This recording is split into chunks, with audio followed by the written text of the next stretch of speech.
Hola familia ESAP, mi nombre es Ernesto Ortiz y soy un avatar creado para presentar al verdadero. Muchas gracias, mi querido avatar.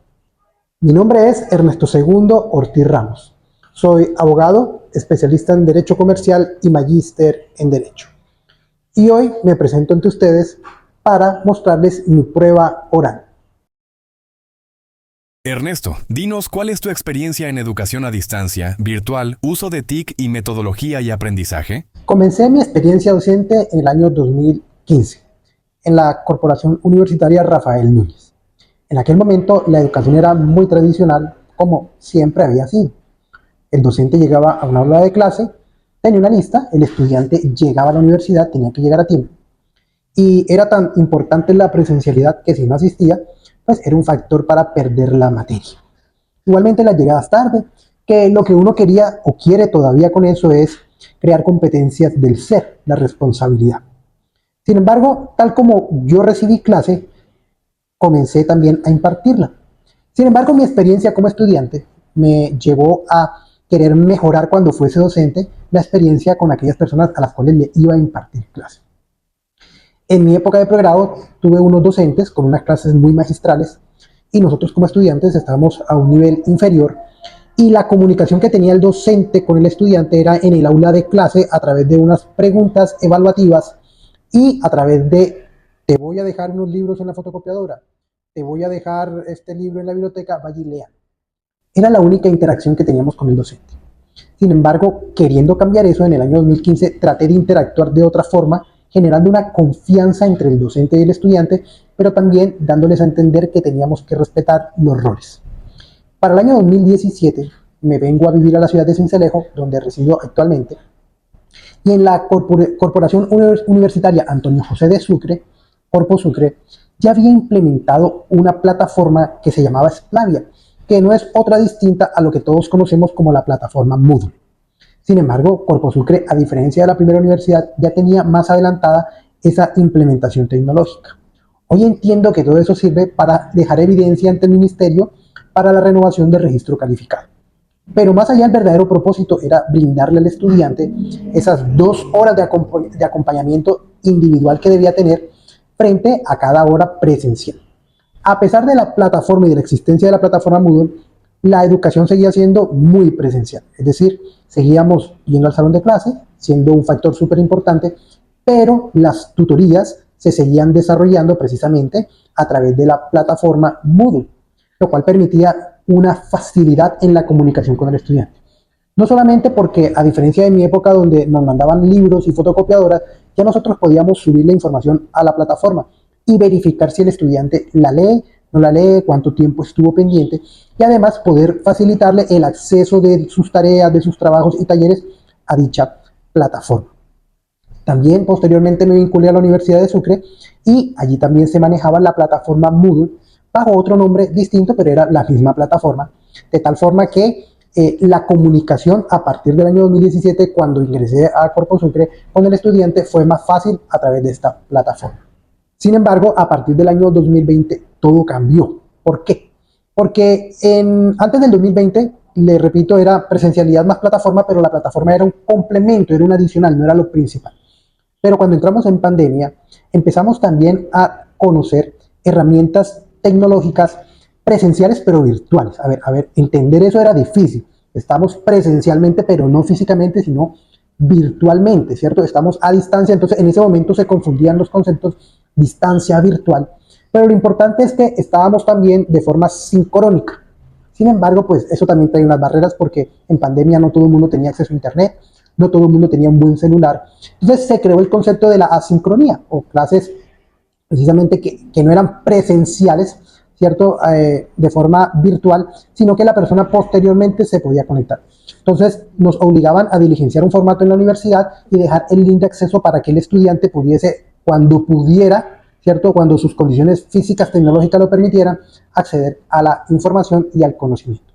Y fue así como 2020-2021, mientras que volvimos a la normalidad, desarrollamos clases a través de las plataformas de Meet o de Zoom o Microsoft Teams que también nos dio la universidad. A partir de allí se crearon los retos de generar un ambiente académico en el aula de clase. Ambiente académico que fue muy difícil inicialmente. ¿Por qué? Porque o no me servía a mí el computador, o no me servía la cámara, o se escuchaba muy despacio, o ellos no escuchaban porque tenían un mal hardware, o posiblemente porque el señor del plátano gritaba plátano, arracacha, o la gente dejaba la cámara abierta mientras se bañaba, o en fin. Es decir, ese ambiente inicial fue muy complejo, pero al final fue el que nos tocó desarrollar para poder vivir toda la experiencia de educación virtual. Ernesto, dinos cómo tu experiencia le aporta a la ESAP y al Programa de Administración Pública Territorial. Toda experiencia nos ayuda a crecer.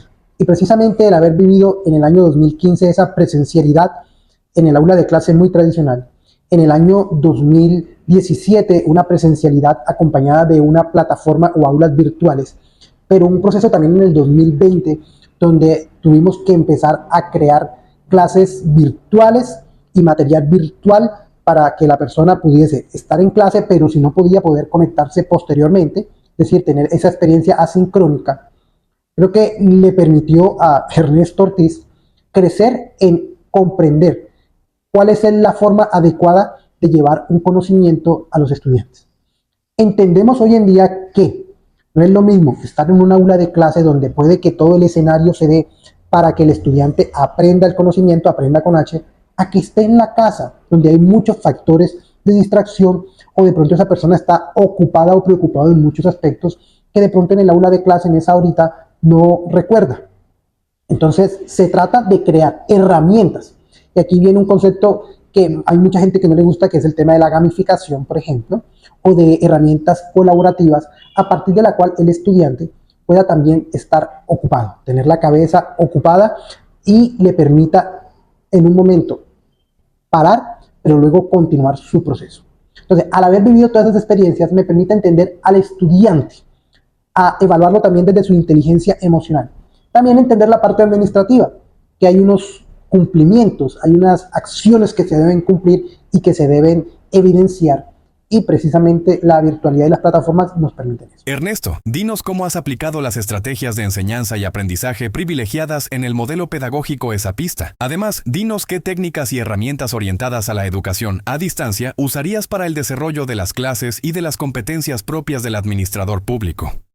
Mi experiencia siempre ha sido para ciencias sociales, es decir, especialmente para el programa de Derecho. Y digamos que esto facilita mucho utilizar esas herramientas privilegiadas, esos mecanismos, esas estrategias que tiene el modelo pedagógico ESAPista. Naturalmente, aquí se trata, por ejemplo, del estudio de casos y del planteamiento de grandes problemas, porque a la larga a eso nos dedicamos los abogados.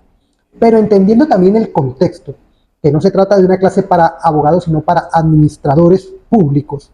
Se trata de que ellos, a través de esos problemas y de resolución de casos reales aplicados al territorio existentes de la vida real, puedan generar soluciones. Naturalmente, tenemos que comenzar por algo muy básico, y es teóricamente irles enseñando, pero que ellos vayan descubriendo. Entonces, si yo les permito dar un material, pero que ellos descubran precisamente dónde conseguir y obtener la información, creo que haríamos algo muy valioso. Yo no voy a estar siempre, pero lo que más me interesa es que ellos recuerden, por ejemplo, y descubran en dónde encontramos los conceptos, la jurisprudencia, la ley que les permita a ellos en algún momento adoptar decisiones como administradores públicos. Entonces, los llevo a descubrir, a que ellos mismos tengan esa experiencia. Más adelante les voy a comentar un caso que me pasó con mi hijo.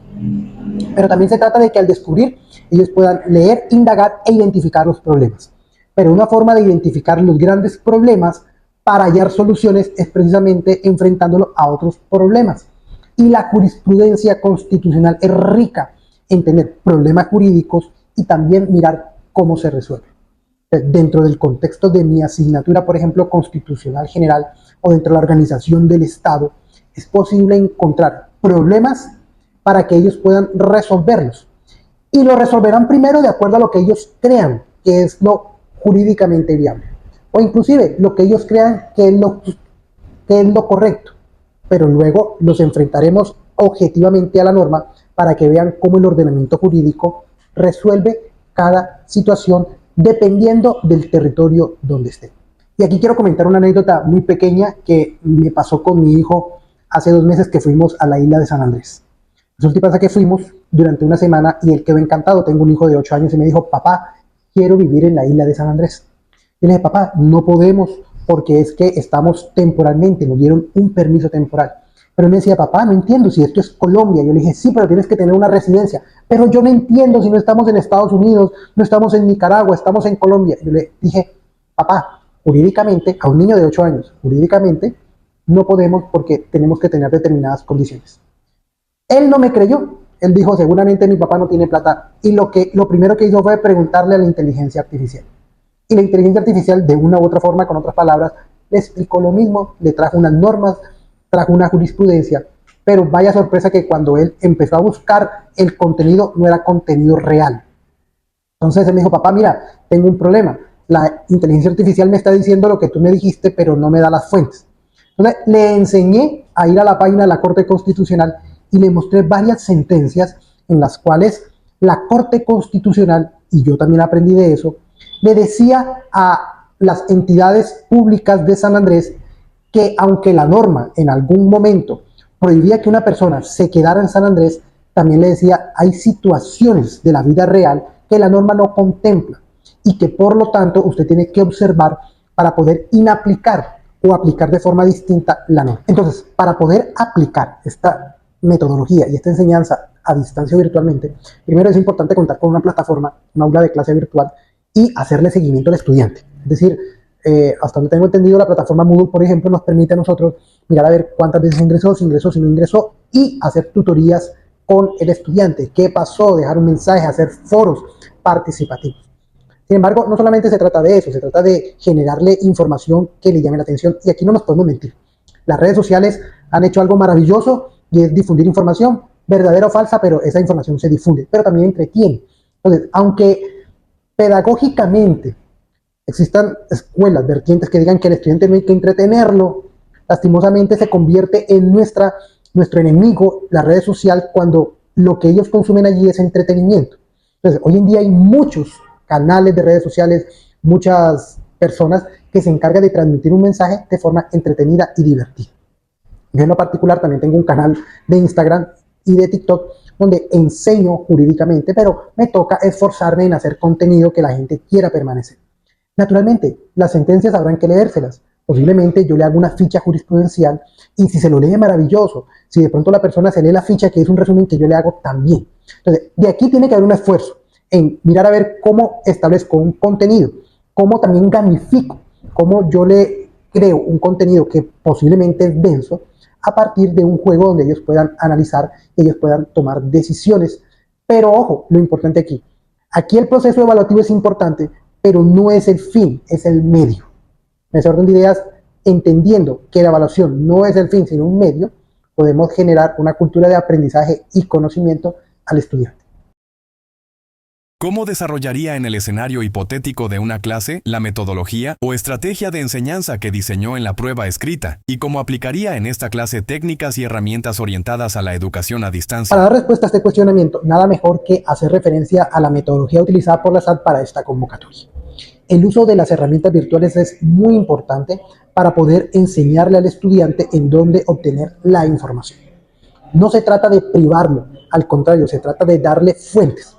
Y aquí me resulta un poco contradictorio porque la SAT en la prueba escrita prohibió el uso de la inteligencia artificial. Si al contrario, debemos es promoverla para que el estudiante aprenda a utilizarla. Recientemente aquí en Sucre, el Tribunal Superior de Sucre utilizó la inteligencia artificial y la mal utilizó, generando que la Corte Suprema de Justicia la regañara, por decirlo así, y dejara sin efecto una providencia porque hubo un mal uso, no porque lo usó. Todas las entidades del Estado están promoviendo el uso de la inteligencia artificial, pero de manera responsable.